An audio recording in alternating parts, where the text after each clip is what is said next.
आङो सिगाङावनो आफा इसोरखौनो हाजासे हामबाय होयो मानोना बियो जोंखौ इनायनो अनबाय आरो बेबायदि जोंनि बिमाफोरखौ बे BDWC सभानि गेजेरजों जोंखौ बे गहपुरनि धरमपुर मण्डलियाव बेयाव जोंखौ ज' खालामफैबाय जोङो बिदिनो लोगो मोनज्लायनानै गोजोननाय मोनदों आरो इसोरखौनो बिनि थाखाय हामबाय होनदों आरो गहपुर सार्कोलखौबो जों हामबाय होनदों मानोना जोङो गुबुन गुबुन सार्कोलनिफ्राय बेयाव नुजाफैनो हानाय जोंखौ गासैखौबो इनायनो अननायजों बिसोरो नाजावबाय आरो जोङो बे सभाखौ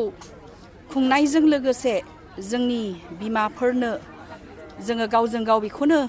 फोरोंलायनो गोसो जादों उत्साह होलायनो गोसो जादों दे जोङो गाव गावनि नखर संसार जानायाव नखर परियालखौ फोथांलांनानै गावनि फिसाफोरखौ फोरोंनानै फेदेरनानै माबोरै बे संसारनि गियानि गुनि जानायजों लोगोसे जेन' जिउआवबो उन जानानै थालाङा मानो होनबा दानि बोथोरफ्रा जोङो सारिगिदिं नायबानो नुनो मोनो बेसे गिथावथाव जाबाय फारब्रैथिंबो जोंहा माने सेख्रेबनो नागिरनाय गिथावथाव परिबेसफोर फैबाय दा बेबायदि अबस्थायाव जोङो बिमाफ्रा जानजि खाफ्रानानै जोङो इसोरनिफ्राय गियानखौ लानानै गावनो सिगांनो गियानि गुनि जानानै जोंनि फिसाफोरखौ बे गिथावथाव संसाराव गोख्रोङै गसंनानै रायजो जालांनोब्ला आरो गावनि जिउखौ बोखांनायजों लोगोसे गावनि नखरखौ बोखांलांगोन आरो बेबायदिनो गावनि समाजखौबो बोरै फोसाबलांगोन आरो सासे मोजां सिटिजेन जानो नाजागोन आरोखि बेखौनो जोङो नाजादों जे आरो जोङो सानो बेयाव साफ्रोमबो बिमाफोर बिफाफोर गथ' गथायफोर फैनानै नुजाफैनायफ्रा इसोरनि हेफाजाब मोनगोन इसोरनि बोर मोनगोन जिउआव सिरि मोनगोन आरो आवगायलांगोन आरो बेबायदिनो जोंनि थासारिया गोजोन सुखि जालांगोन फोरबो जिसुआ मोनसेल' धोरोम बा मोनसेल' जाथि बा मोनसेल' जायगा हादोरनि थाखाय फैयाखै जोंनि शास्त्रआव लिरनाय दङ मानसिया पाप मावनानै इसोरजों सोमोन्दोखौ खोमानानै लाबायमोन गोदाव सोराव जालांबायमोन पापनि फाखनाव गोमानानै नाथाय आफा इसोरा मानसिखौ सोरजिनानै ओरैनो एरगारनानै दोनाखै पापाव गोग्लैदोंबाबो बिनि अननाया एसे गेदेर होननानै बुंदों जोंनि गोथार शास्त्रआव दि बियो गावनि सासेल' बिसाखौनो बुलि होबाय जोंखौ पापनिफ्राय बासायनो थाखाय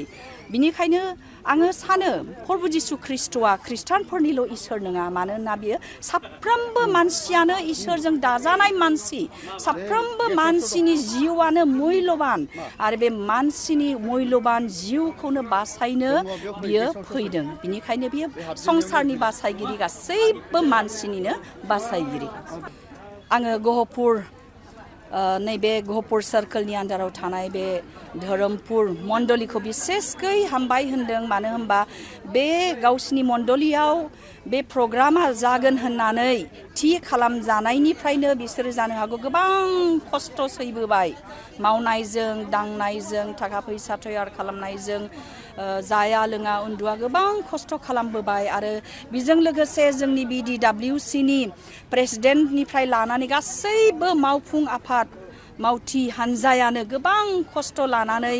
बिसोरो मावबोबाय गोजान गोजान सार्कोलफ्राव थांनानै गिर्जाफ्रावबो बिमाफोरखौ फोजाखांबोबाय जेन' बे प्रग्रामफ्राव बाहागो लानानै गावखौ जेन' तैयारि खालामो उननि फिउचाराव गावनि नखरफोरखौ समाजफोरखौ बोरै गावनि फिसाफोरखौ फोरोंलांगोन बिनि थाखाय गाव सोलोंग्रोनानै लानो थाखाय बिसोरखौ गोजानाव थांनानै जोंनि लिडारफ्रा हांख्रायनानै लाबोबाय बेनिखायनो आङो जोंनि गासैबो BDWCनि लिडारफोरखौ हाजासे हामबाय होनदों इसोरनि बोर आशीर्बादा अराय सम बिसोरनि सायाव थाथों आरो बिसोरो बेबायदिनो मोजां हाबा अरायबो सम मावलांबाय थानो हाथोंसै जोंनि समाजा बेजोंनो जौगाखांथोंसै आरो नैबे मण्डलि जाय मण्डलिया बे कनफारेन्सखौ खुंबाय बिसिनि सायावबो आरो जोंनि RC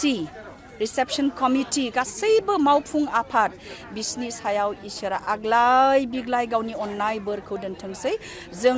बेयाव फैनायफ्रा बिसोरनो होलांनो हानाय जेबो जोंहा आखायाव गैया नाथाय इसोरानो गासैखौबो होग्राया गावनि सोरगोनि बाख्रिजों बियो बिसिनि जिउखौ बिसिनि नखरफोरखौ सुफुंनानै दोनथोंसै बे 40 गाथि BDWCनि एनुवेल कनफारेन्सखौ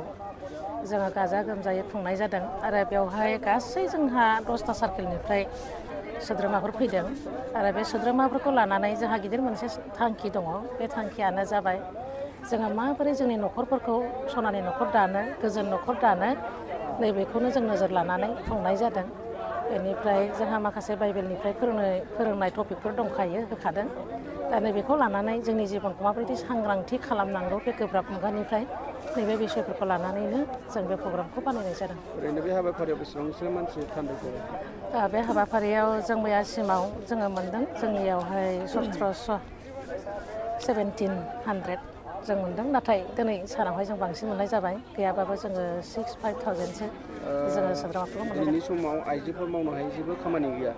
समाजाव गोबां एन्टि ससियेल खामानिफोर जाबाय थायो दा बेनि सायाव आइजो जानानै मा बुंनो जों आइजोफ्राथ' नखर बेंगिरि हिसाबै नखरखौ बेङो आरो माखासे समाजनि खामानिखौबो मावो नाथाय बिनि गेजेरावनो जोंहा गोबां मावनो गोनां खामानिफोर दङ जायनि जाहोनाव जोंनि नखर दानायफ्राव गोबां आइजोफोरखौ गोग्लैनायखौ जों नुनो मोन्दों बेखौ लानानै जों दुखु फोरमायो जाहाथे जों आइजोफ्रा इसोरनि हेफाजाबजों